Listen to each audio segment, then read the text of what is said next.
sahabat orang tua. Wow, jawabannya cuma iya. Bisa nggak diperbaiki? Bisa banget. Tapi yang saya tahu, keluarga saya mencintai saya. Tapi mencintai dengan cara marah-marah. Kalau ada satu hak yang tidak dipenuhi, maka si anak itu ada kemungkinan menjadi anak yang rebel.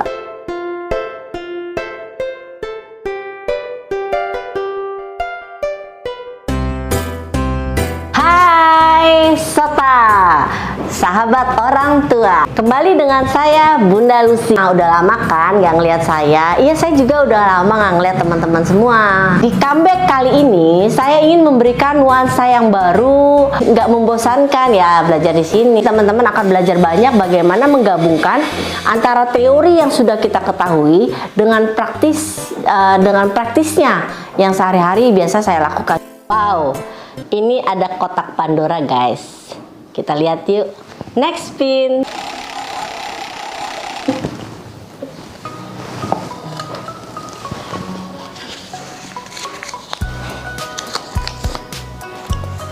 Dengar-dengar Bunda sudah menyelesaikan kuliah hukum S2 ya? Iya. Jawabannya cuma iya.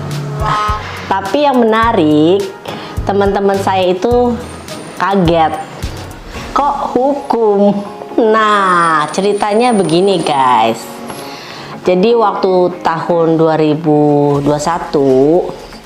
saya tuh lagi milih memang pengen S2 di bidang yang ya mungkin yang berbeda ya. Terinspirasi dari teman-teman yang kok pada sekolah nih di masa pandemi dan sudah pada selesai.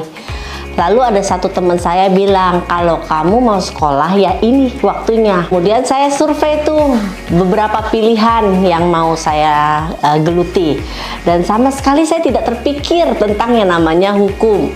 Karena saya maunya lebih ke pendidikan lah ya. Pendidikan, teknologi pendidikan, psikologi, dan sejenisnya. Bertemulah dengan satu teman, kemudian dia ngobrol.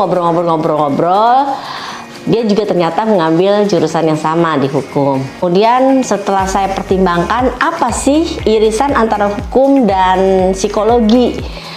Setelah saya telusuri jalan hidup saya, ternyata saya tuh banyak di dunia hukum ya, sebelumnya menjadi saksi ahli, mendampingi KDRT, hak asuh anak, dan lain sebagainya.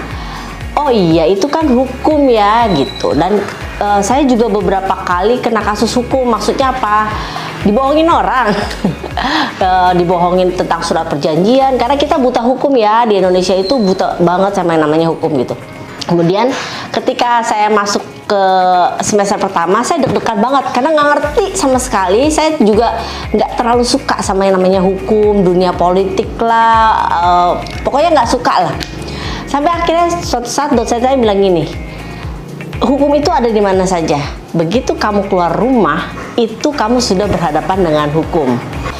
Nah, kemudian saya belajar pertama kali hukum di hukum bisnis. Sampai akhirnya saya ketemu sama dosen saya, namanya Pak Dr. Marjan Miharja. Beliau yang menginspirasi saya untuk meneruskan dan pindah ke hukum pidana. Di situ saya mulai belajar dan mencintai yang namanya hukum pidana. Belajar banyak banget tentang undang-undang ya, walaupun awalnya tuh takut banget yang ngafalin undang-undang. Loh, emang harus hafal segitunya ya gitu. Tapi dengan perjalanan kemudian saya juga banyak belajar juga, banyak baca buku juga, banyak baca jurnal gitu ya. Dan kebetulan karena saya orangnya kalau bisa cepat selesai deh, satu semester deh. Semester pertama itu saya sudah menentukan topik apa yang mau saya pilih. Makanya waktu semester 2 begitu metode penelitian, begitu sudah menghadapi kasus-kasus yang harus saya buat jadi penelitian, saya udah tahu mau meneliti apa. Nah, saya kebetulan mengambil psikologi kriminal, mengacu pada malpraktik hipnoterapis gitu ya, terhadap kasus percabulan anak. Kenapa sih hukum itu penting di Indonesia gitu ya, khususnya dalam penanganan kasus-kasus kriminalitas pada anak, remaja maupun dewasa gitu ya. Ya, puji Tuhannya saya lulus jadi mahasiswa terbaik. Sekarang saya aktif di Asosiasi Psikologi Forensik. Jadi benar-benar pas banget ya.